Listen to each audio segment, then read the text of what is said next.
scholars who represent me, for those who beatbox through pen tops, for those who rock sneaks that don't flip-flop, for those who catch rhymes when the beat drops, for those who write, speak in hip-hop, for those who publish papers on the boombox, for the bodegas and the trap spots, for the galas and the barbershops, for the pavers and the sidewalks, for grandma's prayers and the scholar talk, and the scholars who talk and tell our stories about the academy, remixing our stories about the academy, scratching up our glories, about the academy that ain't never been for me, about the academy representing so poorly, about the academy that can't even afford me, about the academy and how they try to ignore me, about the academy and how they adore me. So long as they think they can whore me. Yeah. Or magistrates, I don't know, or college presidents, but they never talked about people like me who rooted in communities. I ran after-school programs and tutoring programs. I've worked in partnership with schools, so I'll run like youth development programs inside of school spaces. I've worked for lots of nonprofit organizations,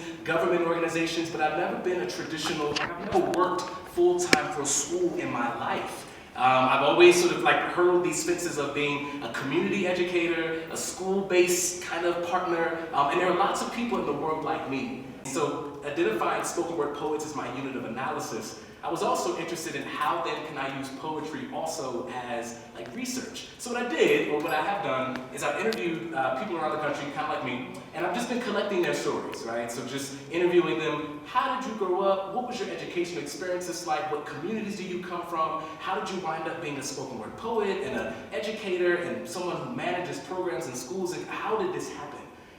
And so I interviewed them, and I collected, of course, their transcripts, and I am fascinated by poetic transcription.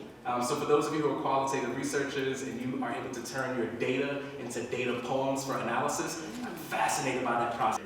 Then you turn them into the data poems, right? And so those poems then became the actual data that I was using to analyze these stories of individuals, and to cut it short, using emic data, like data from the actual data poems themselves. And to be clear, these are data poems. These aren't like I didn't write these like with metaphor and simile and all that in mind. I wanted to analyze the data. So using emic data, I was able to determine that people like me and Crystal and others who are hip-hop artists, who are spoken word poets, who walk these lines of community and school and education, we're educational MCs. We're people who MC education using spoken word poetry and hip-hop. We bring love into the work. We inspire young people. But that's the ways in which I've introduced spoken word poetry as like a scholarly practice, because I'm making poets the unit of analysis and using poetry to do so. And the last thing I'll say is the presentations from these findings were presented in a community space. This was by the way my dissertation defense, right? So before I defended my dissertation in the academy,